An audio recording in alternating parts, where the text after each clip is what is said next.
ভয়াবহ আগুনে পুড়ল কড়াইল বস্তির ১৫০০ ঘর। সব হারিয়ে শীতের রাতে খোলা আকাশের নিচে আশ্রয়। পুনর্বাসনে সরকারি সহায়তার ঘোষণা। একটা দোকান থেকে আস্তে করে হঠাৎ করে আরেকটা ঘরে লেগে গেল। অনেকের ছেলে সন্তান আছে, ওদের জন্য সবচেয়ে খারাপ লাগতেছে বেশি। গণভোট অধ্যাদেশের গেজেট প্রকাশ, ব্যালট পেপার হবে ভিন্ন রঙের। ৩ মাস প্রচার চালাবে ইসি, নির্বাচন গণভোটের তফসিল একই দিন। গণভোটের গুরুত্ব এখনো পৌঁছাতে পারেনি দেশের প্রান্তিক ভোটারদের কাছে। বোধগম্যতার অভাবে জটিলতায় সংস্কারের হিসাব নিকাশ। ব্যাটারি চালিত অটোরিকশার সিএনজি চালিত অবৈধ নীল রঙের গাড়ির দখলে বরিশাল নগরী। বেশিরভাগ চালক অদক্ষ, প্রায়ই ঘটছে দুর্ঘটনা। এবং নিলামের মাত্র ৪ দিন বাকি থাকলেও এখন পর্যন্ত আসেনি বিপিএল এর খেলোয়াড় তালিকা। টিম কম্বিনেশন পরিকল্পনায় হিমশিম খাচ্ছে দলগুলো।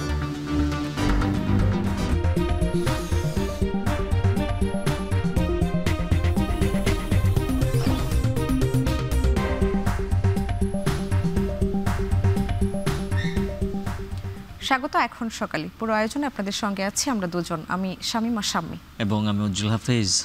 প্রায় ৫.৫ ঘন্টার আগুনে নিঃস্ব করাইলের হাজারো মানুষ।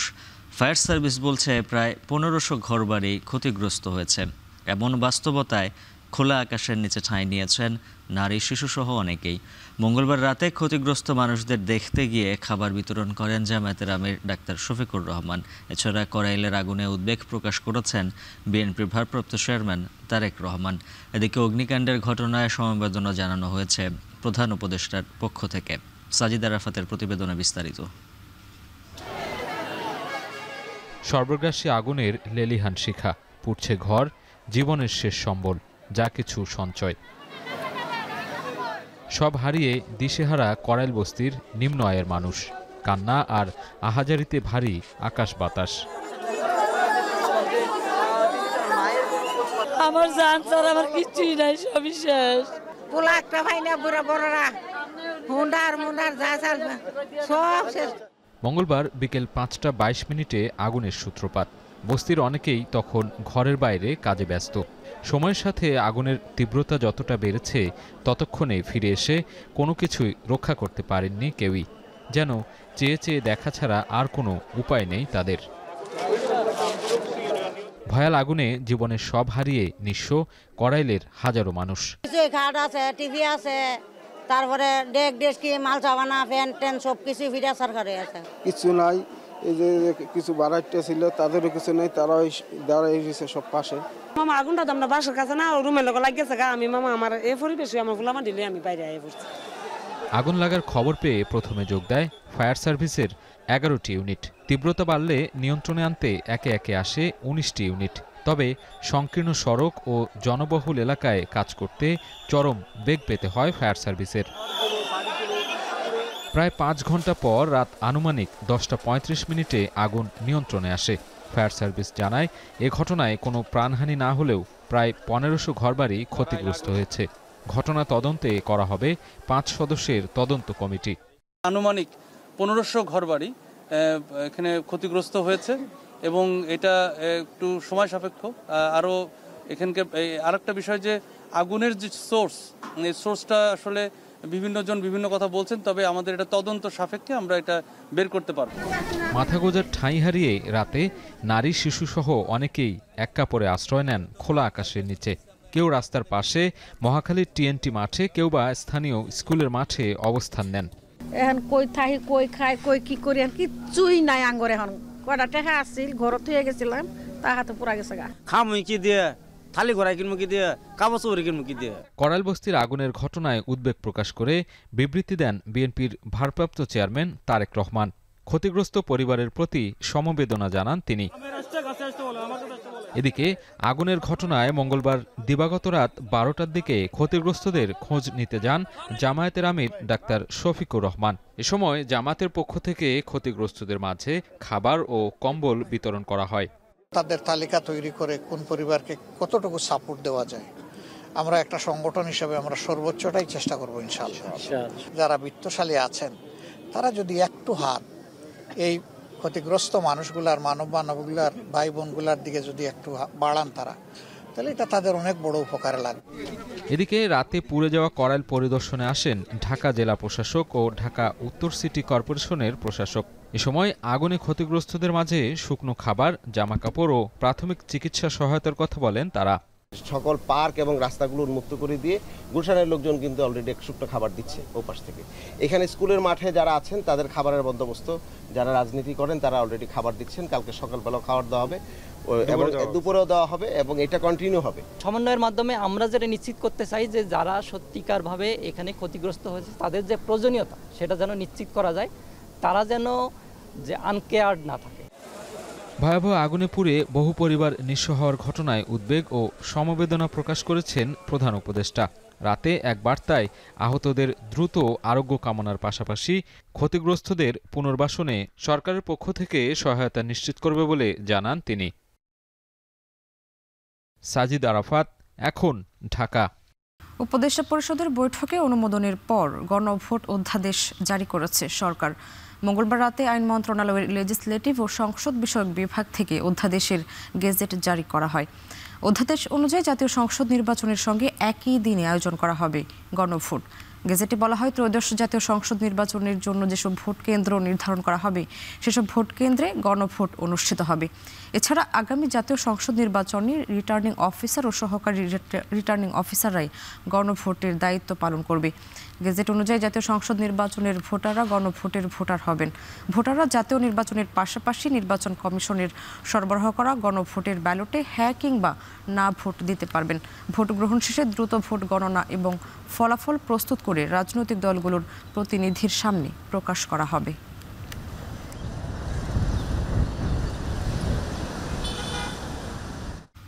এদিকে আগামী 3 মাস গণভোটের বিষয়ে ব্যাপক প্রচার চালাবে কমিশন। একই দিনে প্রকাশ করা হবে নির্বাচন ও গণভোটের তফসিল। 2 নির্বাচনের আলাদা রঙের ব্যালট পেপার ছাপাতে এরই মধ্যে ইসি তৎপরতা শুরু করেছে।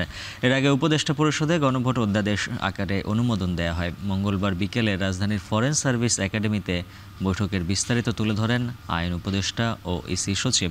আরও জানাচ্ছেন হোসেন জাহিদ।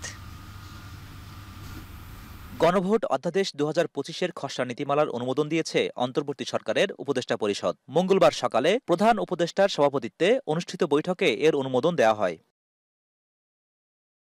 রাজধানীর ফরেন সার্ভিস একাডেমিতে অধ্যাদেশের বিষয়ে বিস্তারিত জানান আইন উপদেষ্টা। ভোটদান পদ্ধতি হচ্ছে কমিশন কর্তৃক নির্ধারিত পদ্ধতিতে গণভোট অনুষ্ঠিত হবে। গণভোটের প্রশ্নতে হ্যাঁ না সুযোগ ঘরে কমিশন কর্তৃক সংসদ নির্বাচনের জন্য যে সিলমোহর নির্ধারণ করা হবে সেই একই সিলমোহর দ্বারা ভোট প্রদান করা হবে। গণভোটের ব্যালট জাতীয় সংসদ নির্বাচনের ব্যালট থেকে পৃথক হবে। একই দিন নির্বাচন ও গণভোট দেশের ইতিহাসে একেবারে নতুন। এই কারণে মানুষের মধ্যে সচেতনতা বাড়াতে আগামী 3 মাস ব্যাপক প্রচার চালাবে ইসি, আর এই কাজে সহায়তা করবে বিভিন্ন দপ্তর।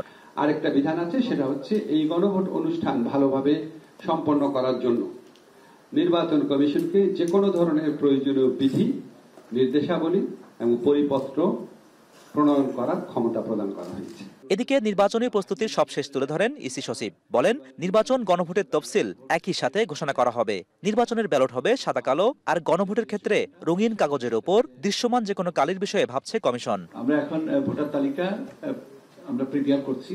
আমাদের আপনারা জানেন কেন্দ্র ভিত্তিক ভোটার তালিকা প্রস্তুত করতে হয় এবং আমরা সেই ভোটার তালিকাটা এখন প্রস্তুত করা শুরু করেছি এবং আমার ধারণা যে সব ঠিক মতন চললে আগামী মাসে 5 তারিখের ভিতরে, ডিসেম্বরের 5 তারিখের ভিতরে আমাদের ভোটার তালিকা কমপ্লিট হয়ে যাবে। জাতীয় সংসদ নির্বাচনের ক্ষেত্রে সাদা বেজের উপরে কালো প্রিন্টের ব্যালট পেপার গ্রহণ হয়, আর এক্ষেত্রে আমরা একটা রঙিন কাগজ ব্যবহার করব গণভোটের জন্য। যে একটা রঙিন কাগজ ব্যবহার করব, রঙিন কাগজের উপরে যেটা দৃশ্যমান হয়, কালো যদি দৃশ্যমান হয় সেই দৃশ্যমান অনুযায়ী আমরা ব্যালট পেপারটা করব। শনিবার মক ভোটের আয়োজন করছে ইসি। এই ভোটের ফলাফল অনুযায়ী ভোট কেন্দ্র বাড়ানো সহ অন্যান্য সিদ্ধান্ত নিতে সহজ হবে বলে জানান ইসি সচিব। হোসেন জাহিদ, এখন, ঢাকা। রাজনীতির সাথে জড়িত কাউকে পর্যবেক্ষক হিসেবে নিয়োগ না দিতে নির্বাচন পর্যবেক্ষক সংস্থাগুলোকে আহ্বান জানিয়েছেন সিইসি এএমএম নাসির উদ্দিন। আর কমিশনার আবুল ফজল মোহাম্মদ সানাউল্লাহ জানান, ডিসেম্বরের প্রথমার্ধেই ঘোষিত হবে আসন্ন নির্বাচনের তফসিল। মঙ্গলবার সকালে প্রথম ধাপে দেশি স্থানীয় পর্যায়ের 40 পর্যবেক্ষক সংস্থার প্রতিনিধিদের সঙ্গে সংলাপে তারা এই কথা বলেন। আরও জানাচ্ছেন আসিফ ইকবাল খান। রাজনৈতিক দল, সুশীল সমাজের পর এবার পর্যবেক্ষক সংস্থাগুলোর সাথে সংলাপে নির্বাচন কমিশন। নতুন পুরাতন মিলে নিবন্ধন পাওয়া 81টি পর্যবেক্ষক সংস্থাকে আলোচনায় আমন্ত্রণ জানায় ইসি। এর মধ্যে মঙ্গলবার সকালের ধাপে সংলাপে অংশ নেয় 40টি সংস্থা। শুরুতেই প্রধান নির্বাচন কমিশনার আচরণবিধি মেনে কাজ করতে পর্যবেক্ষকদের আহ্বান জানান। সূচনা বক্তব্যে সিইসি বলেন, নির্বাচনের পর্যবেক্ষণ করতে গিয়ে পর্যবেক্ষকরা যাতে রাজনীতির সাথে জড়িয়ে না পড়েন, তাদের নিরপেক্ষ দৃষ্টিতে ভোটের ভুল ত্রুটি দেখতে চায় নির্বাচন কমিশন।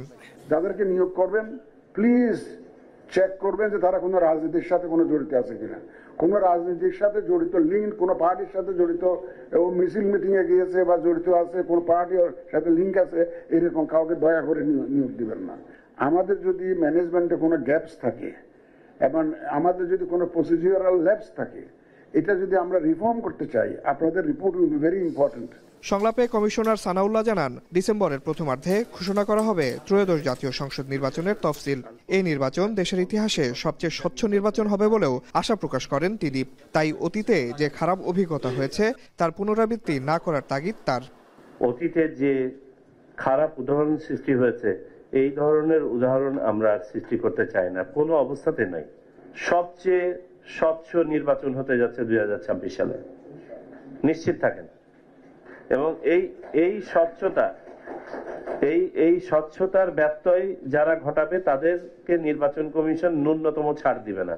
সংলাপে অংশ নিয়ে দেশীয় নির্বাচন পর্যবেক্ষকরা সুষ্ঠুভাবে নির্বাচন পরিচালনায় ইসিকে নানা পরামর্শ দেন, তুলে ধরেন নিজেদের মতামত। উনি একটা ফ্রি, ফেয়ার এবং ক্রেডিবল ইলেকশন করতে চায়, তো ওনার সাথে আমরা একমত হয়ে আমরা কয়েকটা কনক্রিট প্রস্তাব দিয়েছি। আমরা আমাদের অনেকগুলো সুপারিশ করেছি। দলীয় সরকারের অধীনে নির্বাচনগুলো তো পর্যবেক্ষক একরকম হয়েছে, এবার নির্দলীয় এবং অন্তর্বর্তী সরকারের অধীনে আমরা আশা করছি সুন্দর একটি পর্যবেক্ষণ হবে। আমরা উঠান বৈঠকের মাধ্যমে জনগণকে অ্যাওয়ার্ড করব, জনগণকে জানাবো যে আপনার ভোটের উপরে বাংলাদেশের সংবিধান অনেকখানি নির্ভর করছে। পর্যবেক্ষকের নিরাপত্তা ইস্যুগুলো বলা হয়েছে, যে সমস্ত পর্যবেক্ষক প্রায় 42 লক্ষ পর্যবেক্ষক থাকবে, তাদের ভোট কিভাবে দেবে তারা, সেই বিষয়টা ব্যবস্থা কিভাবে নেবেন, এই বিষয়গুলো নিয়ে আমরা অনেকগুলো সুপারিশ এবং পরামর্শ দিয়েছি। নির্বাচনের স্বচ্ছতা যারা ব্যত্যয় ঘটাবে তাদের ন্যূনতম ছাড় দেওয়া হবে না বলে হুঁশিয়ারি দেওয়া হয় নির্বাচন কমিশনের পক্ষ থেকে। আসিফ ইকবাল খান, এখন, ঢাকা। দেশের রাজনীতিতে এখন সব থেকে প্রচলিত শব্দ গণভোট। তবে যে গণমানুষের জন্য এই ভোট, তাদের কতজনই বা জানেন এই হ্যাঁ না ভোট সম্পর্কে? প্রান্তিক বেশিরভাগ মানুষ গণভোট শব্দটি শুনলেও বেশিরভাগই জানেন না কেন এই গণভোট হবে। বিস্তারিত জানাচ্ছেন গালিব ইবনে রিয়াজ।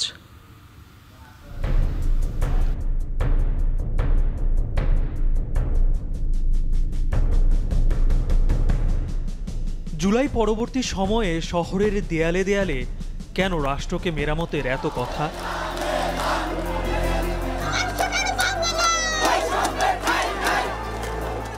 ইতিহাস বলে, তাজা রক্ত শুকিয়ে যাবার আগে যে দাবি লেখা হয় দেয়ালে, যে স্লোগানে প্রকম্পিত হয় কংক্রিটে ঘেরা অলিগলি, যে আকাঙ্ক্ষা থাকে তারুণ্যের চোখে মুখে, তা তো মিথ্যে হবার নয়।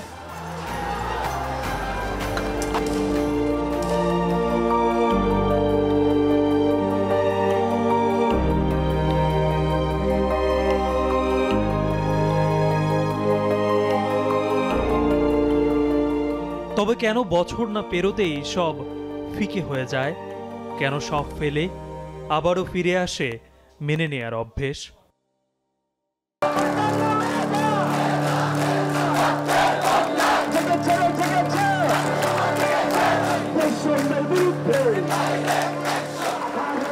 রাজনীতিতে মত দ্বিমতের কথার লড়াই কিংবা মাঠে দাবি আদায়ের মহড়া, এসব তো চলবেই। তবে স্বাধীনতার পর থেকে বাংলাদেশ নামক রাষ্ট্র যে সঠিক পথে ছিল না, সেটা তো এড়িয়ে যাওয়ার সুযোগ নেই। তাহলে দেশের ভালো যে পথে, সেখানে নিজের মতের মতোই কেন সব হতে হবে? তবে আশার কথা, রাষ্ট্র সংস্কারের কিছু ইস্যুতে সব দল একমতে পৌঁছেছে। এখন সিদ্ধান্তের ভার জনগণের ওপর।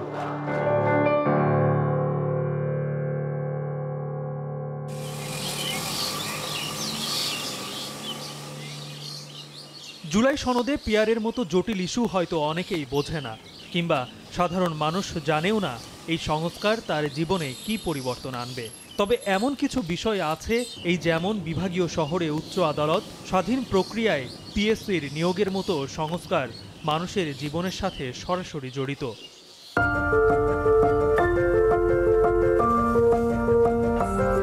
কিন্তু প্রান্তিক এই খেটে খাওয়া মানুষেরা কতটুকু জানে হানা ভোটেই আছে তাদের মুক্তি? হানা ভোট নিয়ে অনেক মানুষ চিন্তিত, বুঝতে পারতেছে না মানুষ জিনিসটা কি। আপনি কতটুকু বুঝছেন?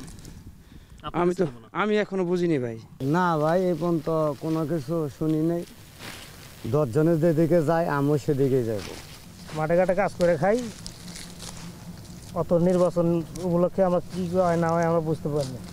দেশে এর আগেও গণভোটের নজির আছে, তবে এবারেরটা অনেকটাই আলাদা।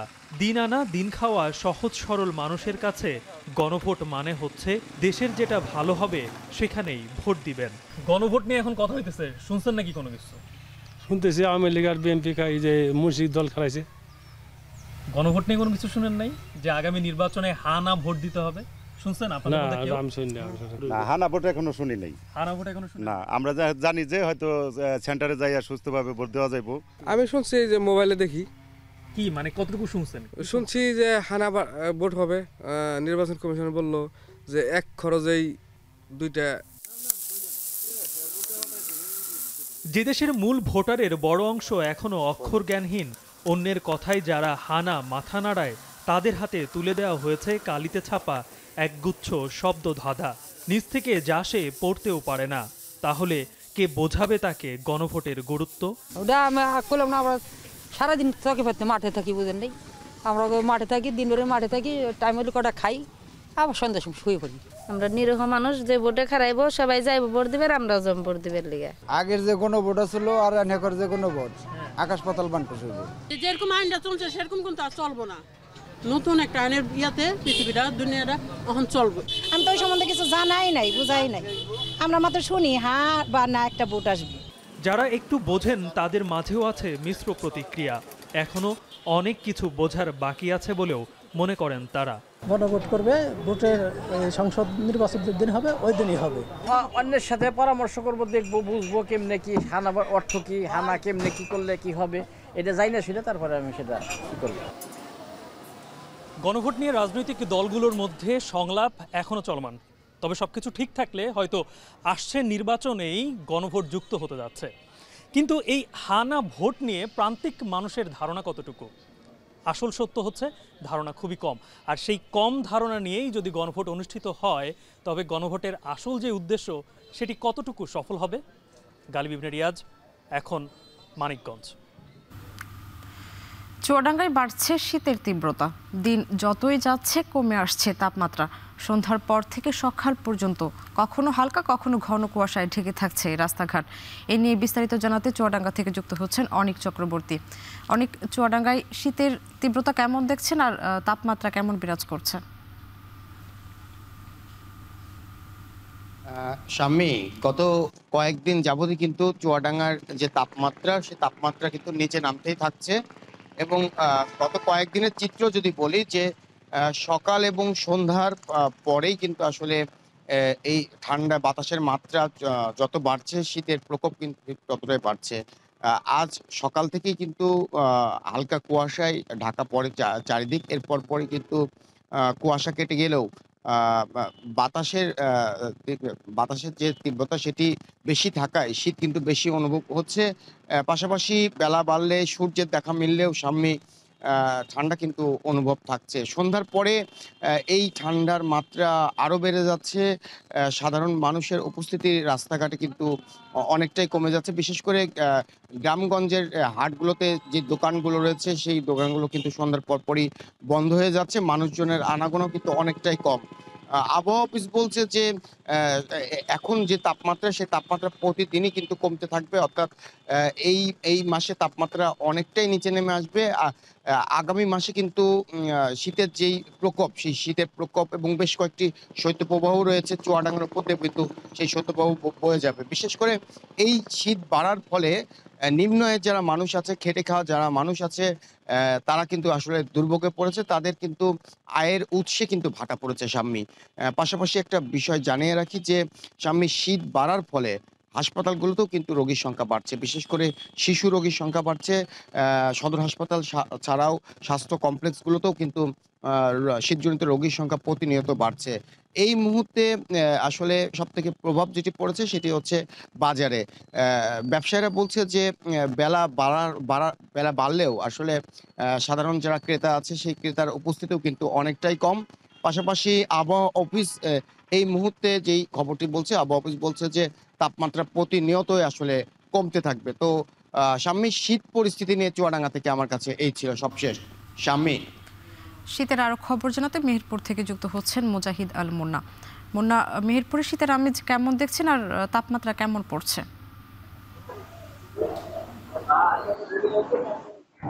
শাম্মী, আপনাকে জানিয়ে রাখি, মেহেরপুর কিন্তু শীতের জেলা হিসেবে পরিচিত এবং গেল কয়েক বছর ধরেই কিন্তু মেহেরপুরের শীতের মাত্রা অতিরিক্ত পড়ছে এবং তাপমাত্রার পারদ কিন্তু নামতে নামতে 5 বা 6 ডিগ্রিতেও নেমে আসে গত কয়েক বছরে, যেটি আমরা দেখেছি।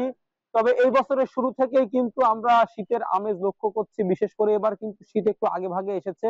অন্যান্য বছরে আমরা দেখেছি নভেম্বরের শেষ নাগাদ কিন্তু মেহেরপুরে শীতের যে আগমনী বার্তা সেটা আমরা টের পাই, কিন্তু এবার কিন্তু অক্টোবরের শেষ থেকেই কিন্তু মেহেরপুরে শীতের যে আগমনী বার্তা সেটা কিন্তু জানান দিচ্ছিল। বিশেষ করে ভোরের দিকে কুয়াশা বা আপনার গ্রাম অঞ্চলে কুয়াশা, মাঠে কুয়াশা এবং সারা রাত ভর কিন্তু শীতের একটা দাপট আমরা গত কয়েকদিন থেকে লক্ষ্য করছি। এর পাশাপাশি কিন্তু মাঝে মাঝে আমরা ঘন কুয়াশা লক্ষ্য করছি, যার ফলে কিন্তু বিভিন্ন কাজে কিন্তু বিঘ্ন ঘটছে। বিশেষ করে যারা ড্রাইভার, তারা কিন্তু অতিরিক্ত কুয়াশার কারণে অনেক সময় গাড়ি চালাতে পারছে না। আমি কয়েকজন দিনমজুরের সাথে কথা বলেছি, কয়েকজন রিক্সা চালকের সাথে কথা বলেছি, তারা আমাকে জানিয়েছেন অতিরিক্ত শীতে তারা কিন্তু অনেকটাই কাবু হয়ে যাচ্ছে দিন দিন, যার ফলে সকালে কিন্তু তারা যে কাজ করবে সেটি কিন্তু করতে পারছে না। আবার যারা রিক্সা চালক, ভ্যান চালক, ইজি বাইক চালক, এরা কিন্তু ঠিক মতো রিক্সা চালাতে পারছে না। তবে শীতের এই পরিস্থিতি সামনের দিকে আরো ভয়াবহ হবে বলে মেহেরপুর জেলা আবহাওয়া অফিস জানিয়েছেন। আমি আবহাওয়া অফিসের সাথে কথা বলেছি, তারা আমাকে জানিয়েছেন মেহেরপুরে কিন্তু এখন তাপমাত্রা 14 থেকে 15 ডিগ্রির মধ্যে সীমাবদ্ধ থাকছে, যেটি কিন্তু আর কয়েক সপ্তাহের মধ্যেই কিন্তু সে তাপমাত্রা 10 ডিগ্রির নিচে নামবে বলে জানিয়েছেন। এছাড়াও অতিরিক্ত শীতের কারণে শীতজনিত যে সমস্ত রোগ সেগুলো কিন্তু বৃদ্ধি পাচ্ছে, যার ফলে মেহেরপুর জেনারেল হাসপাতালে শীতজনিত রোগী, বিশেষ করে ডায়রিয়া, নিউমোনিয়া, জ্বর, ঠান্ডা, কাশি, এই সমস্ত রোগীর চাপ কিন্তু বাড়ছে। তাই চিকিৎসকরা বাড়ির বয়োজ্যেষ্ঠ এবং শিশুদেরকে সাবধানে থাকার পরামর্শ দিচ্ছে।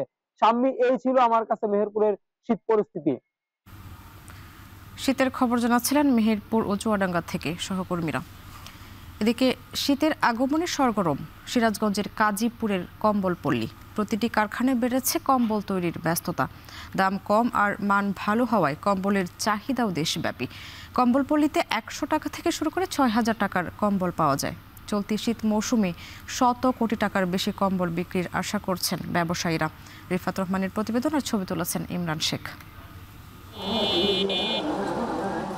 গেল 2 দশকে পোশাক কারখানার পরিত্যক্ত টুকরো ও ঝুট কাপড় দিয়ে কম্বল তৈরির কারখানার প্রসার বেড়েছে সিরাজগঞ্জের কাজীপুর উপজেলার 4 ইউনিয়নের 27টি গ্রামে। একে কেন্দ্র করে স্থানীয় শিমুলদার বাজার পরিচিতি পেয়েছে কম্বলপল্লী হিসাবে, যেখানে কর্মসংস্থান হয়েছে 1.5 লাখেরও বেশি মানুষের। এবছরও শীতের আগমনীতে কম্বলপল্লীর ব্যস্ততা বেড়েছে। কারখানার পাশাপাশি প্রায় প্রতিটি বাড়িতেই দিনরাত চলছে কম্বল তৈরির কাজ। জোড়াতালি, বাংলা, বিশ্বাস, ভেলভেট ও চায়না সহ বিভিন্ন কম্বল তৈরি করছেন এখানকার কারিগর। মাথাপিছু প্রতিদিন আয়ও করছেন 1 থেকে 1,500 টাকা। শীতের সিজন আমাদের কাজ করা লাগে, মনে হয় যে রাতের 12টা 1টার মধ্যে কাজ করা লাগে। তো আমাদের প্রোডাকশনও আছে, প্রোডাকশন বেশি দেওয়া লাগে। পার অপারেটর 700 পর্যন্ত কাজ করতে পারি। তাতে আমাদের বেনিফিট আসে হলো 1400 টাকা। এই আয়ের উৎস দিয়ে আমাদের সংসার সচ্ছলভাবে চলে যায়। 100 থেকে শুরু করে 6000 টাকার মধ্যে 166 রকমের কম্বল মিলছে শিমুলদার বাজারে। ব্যবসায়ীরা জানান, চাহিদা ভালো থাকায় এখানকার কম্বল যাচ্ছে ঢাকা, রংপুর, কুড়িগ্রাম, গাইবান্ধা ও নীলফামারী সহ দেশের প্রায় প্রতিটি জেলায়। শিল্পটির প্রসারে স্বল্প সুদে ব্যাংক ঋণ সহ পৃষ্ঠপোষকতার দাবি ব্যবসায়ীদের। ত্রাণের যে কম্বল ওয়ান পার্টের বাংলা মিলান্স, এই কম্বলগুলো আমাদের এই গাজীপুরে বাংলাদেশের সবচেয়ে কম দামে আমরাই বিক্রি করতে পারি। উৎপাদন খরচ কম, আমরা এই চিজ বিক্রি করি কম টাকায়। এর কারণে 64 জেলার বিভিন্ন পাইকাররা আসছে এখন আমাদের এখানে। সরকারিভাবে সেলাই মেশিন প্রদান করা হয় আর ব্যবসায়ীদের স্বল্প সুদে ঋণ প্রদান করা হয়। তাহলে আমাদের ব্যবসায়ীরা আরও সহজে ব্যবসা করতে পারবে আর কর্মসংস্থান বাড়ানো যাবে। ব্যাংক প্রতিস্থাপন করতো সরকার, তাহলে আমাদের ব্যবসায়ীগণদের জন্য একটু ব্যবসা করে খুব ভালো হতো আর কি, মানে লেনদেনটা খুবই সুবিধা হতো। গাজীপুরের এই কম্বল শিল্পের সাথে জড়িত অন্তত 40,000 মানুষ। শিল্পটির প্রসার ও কর্মসংস্থান সৃষ্টির লক্ষ্যে পরিকল্পিত উদ্যোগ নেওয়ার তাগিদ এই ব্যবসায়ী নেতার। সকল প্রকারের যে সহযোগিতা যদি সরকার থেকে দেওয়া হয় তাহলে এই এলাকায় এই কম্বল পল্লী থেকেই আমাদের সিরাজগঞ্জের বেকারত্ব অনেক দূর হয়ে যাবে। আর শিল্পের প্রসারে বিভিন্ন পরিকল্পনার পাশাপাশি সার্বিক সহযোগিতার আশ্বাস স্থানীয় প্রশাসনের। ইনফ্রাস্ট্রাকচারের ডেভেলপমেন্টের ক্ষেত্রে আমরা তাদের প্রশাসনের পক্ষ থেকে যতটুকু সহযোগিতা করা সম্ভব তার জন্য সচেষ্ট রয়েছি। একই পাশাপাশি তাদের বাণিজ্যিকভাবে ব্যবসার প্রসার এবং গিয়ে ব্যবসা বৃদ্ধি করার ক্ষেত্রে যাতে করে তারা ব্যাংক লোন সহ অন্যান্য সকল সুযোগ সুবিধা পেয়ে ব্যবসাটাকে তারা বড় করতে পারে। প্রত্যন্ত এলাকায় গড়ে ওঠা দেশের অন্যতম বৃহৎ এই পাইকারি কম্বলের বাজারে প্রতি শীত মৌসুমে শত কোটি টাকার বেশি কম্বল বিক্রি হয়। পোশাক কারখানার টুকরো কাপড় থেকে গাজীপুরে কম্বল শিল্পের যাত্রা শুরু হলেও বর্তমানে এই শিমুলদার বাজারে গড়ে উঠেছে শত কোটি টাকার কম্বলের বাজার। কর্মসংস্থান হয়েছে প্রায় 40,000 মানুষের। সরকারি পৃষ্ঠপোষকতা পেলে কর্মসংস্থান সৃষ্টির পাশাপাশি এই কম্বল শিল্পের আরও প্রসার ঘটবে বলছেন ব্যবসায়ীরা। রিফাত রহমান, এখন সিরাজগঞ্জ। জলাবদ্ধতার অসহনীয় দুর্ভোগে রাঙামাটির বাঘাইছড়ির উপজেলার 50 গ্রামের 30,000 মানুষ। উজানের ঢলে বর্ষা মৌসুমের এই জলাবদ্ধতা স্থায়ী হয় বছরের ডিসেম্বর পর্যন্ত। ডুবে থাকে 20,000 একরেরও বেশি ফসলি জমি। আবার শুষ্ক মৌসুমে এই পানির সংকটেই বন্ধ হয়ে পড়ে চাষাবাদ। এমন পরিস্থিতিতে কাপ্তাই হ্রদের পানির স্তর পুনর্নির্ধারণ ও পানির প্রবেশপথে স্থায়ী বাঁধ নির্মাণের দাবি স্থানীয়দের। জিয়াউর রহমান জুয়েলের প্রতিবেদনে বিস্তারিত। দেশের সবচেয়ে বড় উপজেলা রাঙামাটির বাঘাইছড়ির আয়তন 703 বর্গ মাইল। উপজেলার 1 লাখ মানুষের প্রায় 90 ভাগই বাস করে পাহাড় ও উপত্যকায়। বছরের অর্ধেক সময় উজান থেকে নেমে আসার ঢলে জলবদ্ধতায় নিমজ্জিত থাকে উপজেলাবাসী। বর্ষায় ভারতের মিজোরাম থেকে নেমে আসা পাহাড়ি ঢলে হঠাৎ ফুলে ফেঁপে ওঠে কাঁচালং নদী। লোকালয়ে নদীর পানি প্রবেশ করে মুহূর্তে তলিয়ে যায় ঘরবাড়ি সহ নানা স্থাপনা। 20,000 একরের বেশি ফসলি জমি পানিতে তলিয়ে যাওয়ায় উৎপাদন ঘাটতি আর আর্থিক ক্ষতির শিকার কৃষকরা। উত্তরে বাবুপাড়া, পূর্বে উগলছড়ি, দক্ষিণে লাইল্লাঘোনা, পশ্চিমে কাঁচালং নদীর পাড়ে ঘেঁষে সরকারি সড়ক পর্যন্ত বিস্তীর্ণ এলাকায় দেখা দেয় জলাবদ্ধতা। অভ্যন্তরীণ খাল ভরাট আর কাপ্তাই হ্রদের পানি বাড়ায় পানি নির্গমন পথও বন্ধ হয়ে পড়ে। এ কারণে বছরের জুলাই থেকে ডিসেম্বর পর্যন্ত 6 মাস স্থায়ী হয় এই জলবদ্ধতা। এতে মারাত্মক ভোগান্তিতে পড়েন 50 গ্রামের 30,000-এর বেশি মানুষ। দৈনন্দিন যোগাযোগ, জীবন জীবিকা, শিক্ষা, স্বাস্থ্য ও কৃষি নিরাপত্তায় দেখা দেয় সীমাহীন দুর্ভোগ। 6 মাস ডুবা থাকলে 6 মাস বাসা থাকে, মানে যাতায়াত কষ্ট হয় মানুষের। পানি হইলেই সময় শ্বাস করতে পারে এক কুণ্ড, মানে বুড়ো কুণ্ডটা করতে পারে, ওই বর্ষা কুণ্ড আর কোনো কিছু করতে পারে না, ডুবা থাকে। এখানে প্রস্রাবগুলো সব কষ্ট হচ্ছে, তারপর গোসল করার পানি মানে কোন দিকে পাচ্ছি না, টিউবওয়েলের পানি মলা হয়ে যাচ্ছে, খেতে পারছি না। আর রোডটা ভেঙে গেছে, আমাদের রোডটা যে সামনে রোডটা এটাতে পারাপার করতে পারে না। অল্প বৃষ্টি হলে এই যে আমাদের 2টা ভাঙ্গা, একটা লাইলগুনা একটা উলছড়ি, এই 2টা ভাঙ্গা দিয়ে পানি ঢুকে প্রায় আমাদের এখানে 1,1200 একর জমি আছে, সব পানি তলিয়ে যায়। আবার শুষ্ক মৌসুমে দেখা দেয় বিপরীত চিত্র। কাঁচালং নদীতে পানির সংকটে বন্ধ হয়ে যায় নৌ যোগাযোগ। এছাড়া কৃষি জমিতে সেচ দিতে না পারায় বন্ধ হয়ে পড়ে চাষাবাদও।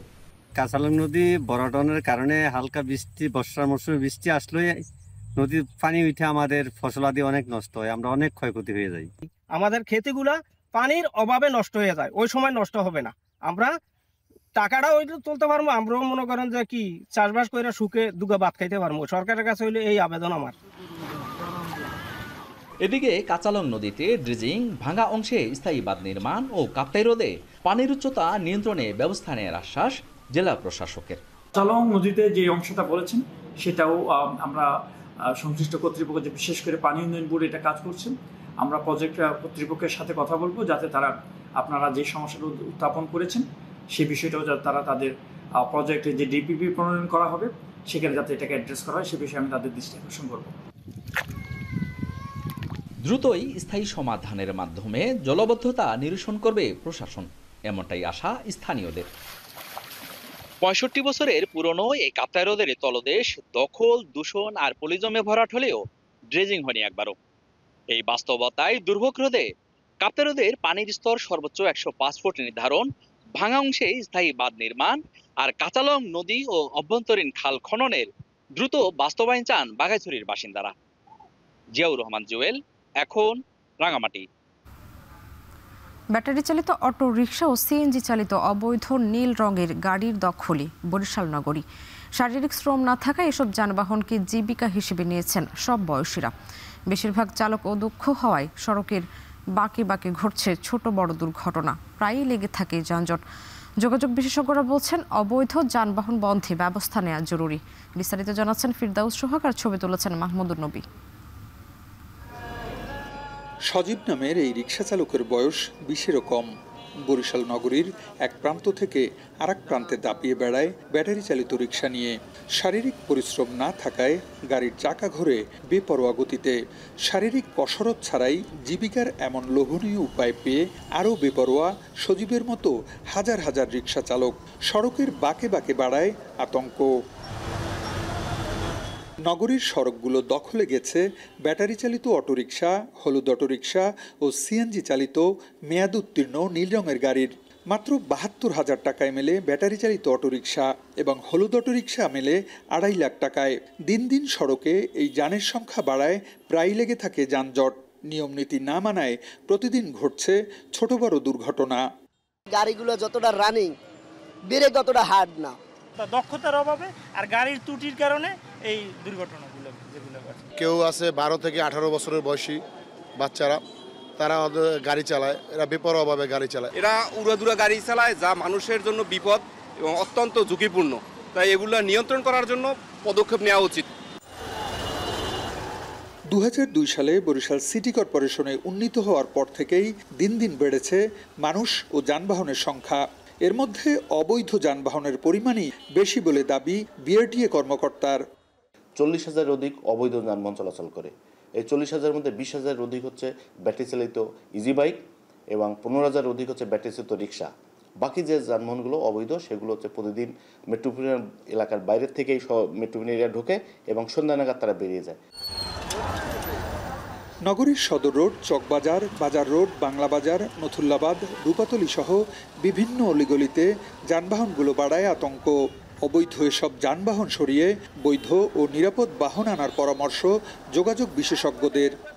বরিশাল শহরে 3টি আতঙ্ক রয়েছে। একটি হচ্ছে ব্যাটারি চালিত অটোরিকশা, আর একটি হচ্ছে হলুদ একটি ব্যাটারি চালিত রিক্সা এবং ব্লু কালারের একটি গ্যাস চালিত রিক্সা। এই 3টিকে একেবারে বরিশাল থেকে সরিয়ে দিতে হবে এবং এই যে এই গাড়িগুলোর যে ড্রাইভার রয়েছে তাদেরকে দক্ষতার জন্য প্রশিক্ষণ দিতে হবে।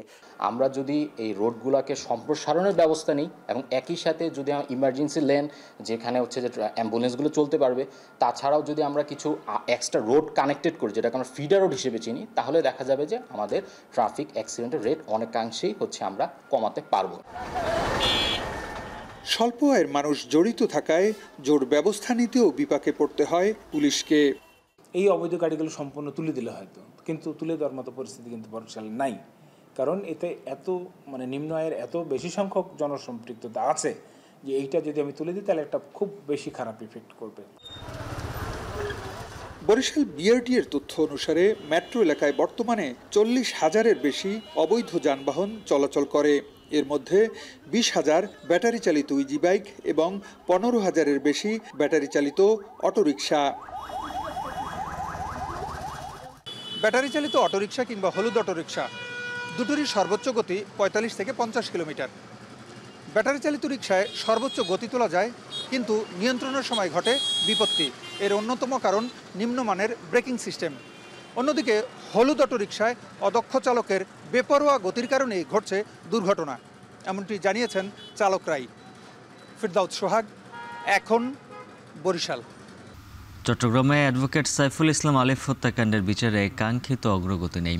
হত্যাকাণ্ডের 1 বছর পার হলেও অধরা বহু আসামি। এ নিয়ে ক্ষোভ প্রকাশ করেছেন আলিফের আইনজীবীরা। তাদের দাবি দ্রুত বিচার ট্রাইব্যুনালে স্থানান্তর করে দ্রুত মামলাটির বিচার সম্পন্ন করা।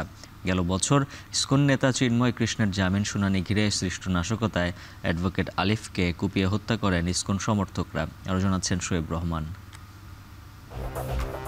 চট্টগ্রামে আদালত পাড়ার প্রবেশপথের উল্টো দিকে রঙ্গম কমিউনিটি সেন্টারের পাশের গলিতে অ্যাডভোকেট সাইফুল ইসলাম আলিফ হত্যাকাণ্ড। ধারালো অস্ত্র আর ইট পাথর দিয়ে আঘাত করে হত্যার এ দৃশ্য পুরো দেশকে নাড়িয়ে দেয়। গেল বছরের ২৬ নভেম্বর বহিষ্কৃত ইসকন নেতা চিন্ময় কৃষ্ণের জামিন শুনানি ঘিরে তার সমর্থকরা আদালত চত্বরে বিশৃঙ্খলা শুরু করেন। এক পর্যায়ে আদালত চত্বর ও আশেপাশে ছড়িয়ে আইন শৃঙ্খলা বাহিনীর সাথে সংঘর্ষে জড়িয়ে পড়েন তারা। পরে রঙ্গম কনভেনশন হল সংলগ্ন গলিতে অ্যাডভোকেট আলিফকে কুপিয়ে হত্যা করা হয়। সে সময় প্রধান উপদেষ্টা থেকে শুরু করে বিভিন্ন রাজনৈতিক দল, পেশাজীবী, সামাজিক সাংস্কৃতিক সংগঠন এ হত্যার নিন্দা জানিয়ে বিচার দাবি করে। বছর শেষে সে বিচার কতটা গতি পেল? 18 জন পলাতক আসামি এই মামলায় এখনো পর্যন্ত, তার মধ্যে 10 জনের পিএনডি আসা, বাকিগুলোর এখনো আসে নাই। এগুলো যতক্ষণ পর্যন্ত জারি হয়ে আসবে না ততক্ষণ পর্যন্ত মামলার পরবর্তী ধাপ প্রক্রিয়া যাবে না। পরবর্তী প্রক্রিয়া হচ্ছে পত্রিকা বিজ্ঞপ্তি। পলাতক আসামিদের বিরুদ্ধে পত্রিকা বিজ্ঞপ্তি যাবে, তারপর এটা মামলাটা বিচারে যাবে। 1 বছর চলে গেল এই বিচার প্রক্রিয়া অনুসরণ করতেই। গেল বছরের 25 আগস্ট শেষ হয় মামলার তদন্ত। চার্জশিটও আমলে নেয় আদালত। মামলার 39 আসামির মধ্যে গ্রেপ্তার 21 জন, এখনও পলাতক 18 জন। এর মধ্যে 3 জন হত্যাকাণ্ডে জড়িত থাকার কথা স্বীকার করে জবানবন্দি দিয়েছেন আদালতে। তবে 1 বছরেও মামলায় কাঙ্ক্ষিত অগ্রগতি নেই জানিয়ে ক্ষোভ প্রকাশ আলিফের সহকর্মীদের। আমরা মনে করি যে সরকার অতি দ্রুত এটা ন্যায় বিচার নিশ্চিতের লক্ষ্যে যারা পলাতক রয়েছে তাদের ওয়ারেন্ট পিএনএ জারি করে পত্রিকা বিজ্ঞপ্তির মাধ্যমে এই মামলাটা দ্রুত বিচার ট্রাইব্যুনালে প্রেরণ করা অতি প্রয়োজন। আলিফ হত্যা মামলা সহ আরও বেশ কিছু মামলা এই আন্দোলনে চাঞ্চল্যকর অনেকগুলো মামলা আছে। এই পর্যন্ত কোনো মামলা কার্যকরভাবে জেলা প্রশাসন এভাবে মনিটরিং করছে না। আইনজীবীরা মনে করে, সারা দেশের মানুষ মনে করে, আলিফ হত্যার এই চাঞ্চল্যকর মামলা অবশ্যই দ্রুত নিষ্পত্তি হোক, দ্রুত বিচার হোক, প্রকৃত যারা অপরাধী, যারা হত্যাকারী তাদের দ্রুত সাজা হোক। নিহত আলিফের বাড়ি চট্টগ্রামের লোহাগাড়া উপজেলার চুনতি গ্রামে। 2018 সালে চট্টগ্রাম আদালতে পেশাগত জীবন শুরু করেন আলিফ। শোয়েব রহমান, এখন, চট্টগ্রাম। কাতারে চলছে 3 দিনব্যাপী পর্যটন মেলা কাতার ট্রাভেল মার্ট 2025। দোহায় অনুষ্ঠিত পর্যটন মেলায় অংশ নিয়েছে 60টিরও বেশি দেশের 300টি প্রতিষ্ঠান। এই ট্রাভেল মার্টে অংশ নিয়েছে বাংলাদেশ ও বাংলাদেশ বিমান। কাতার থেকে সহকর্মী আনোয়ার হোসেন মামুনের তথ্য ছবি নিয়ে প্রতিবেদন। কাতারের রাজধানী দোহা এক্সিবিশন সেন্টার DECC-তে আয়োজন করা হয় পর্যটন মেলা কাতার ট্রাভেল মার্ট 2025। কাতারের পর্যটন খাত প্রসারিত করার লক্ষ্যে ব্যস্ত দেশটির সরকার। 24 নভেম্বর থেকে 26 নভেম্বর পর্যন্ত এ পর্যটন মেলা ও কাতার ট্রাভেল মার্টে বাংলাদেশের অংশ নেওয়াকে ইতিবাচক হিসেবে দেখছেন প্রবাসী বাংলাদেশিরা। বিশ্ব আন্তর্জাতিক মণ্ডলে আমাদের দেশের অ্যাম্বাসেডরের মাধ্যমে বাংলাদেশ বিমানের যে প্যাভিলিয়ন দিয়েছে আমরা দেখে খুবই মুগ্ধ হলাম। আমরা চেষ্টা করি যে আমরা বাংলাদেশ হিসাবে ওয়ার্ল্ডে পরিচিত করার জন্য। কাতার ডে বাই ডে এখন 2025 কাতার ওয়ার্ল্ড কাপ বিশ্বকাপ হওয়ার পর থেকে ট্যুরিজম লাইন অনেক এগিয়ে যাচ্ছে। কাতার ট্রাভেল মার্টে ব্যাপক সাড়া ফেলেছে বাংলাদেশ স্টল। দোহা থেকে বাংলাদেশ বিমান ভালো সার্ভিস দিচ্ছে বলে জানালেন বিমানের এ কর্মকর্তা। বিগত বেশ কিছুদিন ধরেই বাংলাদেশ বিমানের খুব ভালো সার্ভিস দিচ্ছে, আর বাংলাদেশ বিমান খুব ভালো সার্ভিস দিচ্ছে এবং এখানে যারা বাংলাদেশিরা আছে সবাই যে ভালো সার্ভিস পাচ্ছে এই খবরটাই আন্তর্জাতিক মহলে ছড়াই দেওয়া আমাদের মূল উদ্দেশ্য। 2022 সালের ফুটবল বিশ্বকাপ দেখতে 15 লাখ পর্যটক এসেছিল মধ্যপ্রাচ্যের দেশটিতে। ধারণা করা হচ্ছে 2030 সাল পর্যন্ত প্রায় 1 কোটি পর্যটক কাতার ভ্রমণে আসবে। এখন কাতার 2022 সালের রাজনৈতিক অভ্যুত্থানের ষড়যন্ত্রের দায়ে দণ্ডপ্রাপ্ত ব্রাজিলের সাবেক প্রেসিডেন্ট জাইর বলসোনারোর সাজার মেয়াদ শুরুর নির্দেশ দিয়েছেন দেশটির সুপ্রিম কোর্ট। সেপ্টেম্বরে তাকে দোষী সাব্যস্ত করে 27 বছরের কারাদণ্ড দেয় দেশটির সর্বোচ্চ আদালত।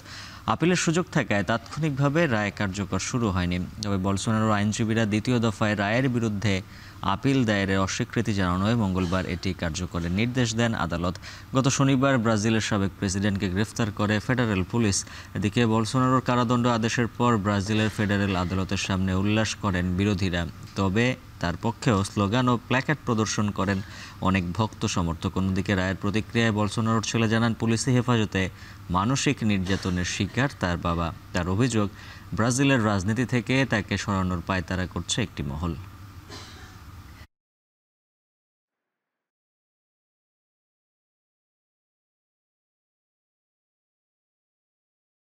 নিলামের নির্ধারিত সময়ের মাত্র 4 দিন বাকি থাকলেও এখন পর্যন্ত আসেনি বিপিএল এর খেলোয়াড় তালিকা। ফলে পরিকল্পনায় হিমশিম খাচ্ছে দলগুলো। সেই সঙ্গে বিশ্বের বিভিন্ন প্রান্তে লিগ চলার কারণে মানসম্মত বিদেশি ক্রিকেটারের সংকটও ভাবাচ্ছে কোচদের। বিস্তারিত জানাচ্ছেন জুবায়ের আহমেদ। তবে কি আরও একবার বিতর্ক আর সমালোচনায় ঠাসা বিপিএল আয়োজনের পথেই হাঁটছে বিসিবি? দীর্ঘদিন পর দেশের সবচেয়ে বড় ঘরোয়া ক্রিকেটের আসরে ফিরে আসছে নিলামের পদ্ধতি। তবে সেখানেও আছে জটিলতা আর শঙ্কা। নিলামের দিন ঘনিয়ে এলো, বিসিবি ফ্র্যাঞ্চাইজিগুলোকে রেখে দিয়েছে অন্ধকারে। নিলামের বাকি 4 দিন, তবে এখন পর্যন্ত খেলোয়াড়দের তালিকা প্রকাশ করেনি বিসিবি। নিজেদের পরিকল্পনা সাজাতে তাই কিছুটা বেগ পেতেই হচ্ছে দলগুলোকে। সাধারণত ড্রাফটের খেলোয়াড়দের তালিকা আগেই প্রকাশ করে থাকে আয়োজকেরা, যদিও এবার সময় কাছে এলেও নেই কোনো খেলোয়াড় তালিকা। ফলে দল নিয়ে পরিকল্পনা সাজাতে জটিলতায় পড়তে হচ্ছে ফ্র্যাঞ্চাইজিগুলোকে। আমরা এখনো পর্যন্ত পূর্ণাঙ্গ যেটা লিস্ট দেশি এবং ফরেন এখনও আমরা হাতে পাই নাই। তো যেহেতু আপনারা জানেন যে 30 তারিখের ড্রাফট, তো আমাদের জন্য আসলেই চ্যালেঞ্জিং। কেন এখনও পর্যন্ত যেহেতু পাই নাই, আমাদের সব টিমেরই আসলে, শুধু আমাদের টিম না, সব টিমেই আসলে একটা প্ল্যান থাকে যে কি করব, এবং বাজেট একটা থাকে, বাজেট ইস্যু, যে এই প্লেয়ার কোন ক্যাটাগরিতে আছে, আমরা কাকে নিব না, সব কিছু মিলায় আমাদের জন্য একটু চ্যালেঞ্জিং হয়ে যাচ্ছে। নিলামের তালিকা না পাওয়ায় একই অভিযোগ করেছেন রাজশাহী ওয়ারিয়র্সের হেড কোচের পদে থাকা হান্নান সরকার। বিদেশি প্লেয়ারদের যে নামগুলো অকশনে এসেছে সেই নামগুলো নিয়ে আমার ওয়ার্কআউট করতে হবে, কারণ আমরা জানি যে বিদেশি 2জন প্লেয়ার আমার অকশন থেকে নিতে হবে। সো এই যে কিছু কাজ রয়েছে এগুলো কিন্তু করার জন্য আমাকে সময় দিতে হবে। সেই সময়টা কিন্তু অ্যাডমিনিস্ট্রেশনের পার্ট থেকেই কিন্তু আসবে। সো অবশ্যই কিছু তো দুর্বলতা দেখা যাচ্ছে। তবে নিলাম প্রক্রিয়ার মাঝেও মানসম্মত বিদেশি পাওয়া নিয়েও শঙ্কা আছে দেশি কোচ সোহেল ইসলামের। একই সময়ে অন্যান্য বিদেশি লিগের খেলা থাকায় নামী সব ক্রিকেটারদের পুরো আসরে পাওয়া যাবে কিনা সেই প্রশ্ন তার মনে। আইএল চলবে, আরও কিছু T20 টুর্নামেন্ট চলছে, তো যেটা হচ্ছে যে আমাদের জন্য খুবই ডিফিকাল্ট হয়ে যায় যে কাকে আসলে আমরা সাইন করাবো, কে আসলে অ্যাভেলেবেল থাকবে এবং কত তারিখ থেকে পারবে। তো এই জিনিসগুলো আসলেই চ্যালেঞ্জিং। সব ছাপিয়ে বিপিএল মাঠে গড়াবে নিজস্ব নিয়মে। মাঠে আর মাঠের বাইরে থাকা সবার প্রত্যাশা, বিতর্ক এড়িয়ে চলবে বিপিএল। তবে বিসিবির কর্মকাণ্ডে শুরুর আগেই দেখা দিচ্ছে নানা প্রশ্ন। শেষ অবধি বিসিবি কবে নিজেদের বিতর্কের ঊর্ধ্বে রাখতে পারবে সেটাও অনিশ্চিত। জুবায়ের আহমেদ, এখন, ঢাকা। শেষ করবো এখন সকাল। শিরোনামগুলো জানিয়ে দিচ্ছি আরেকবার।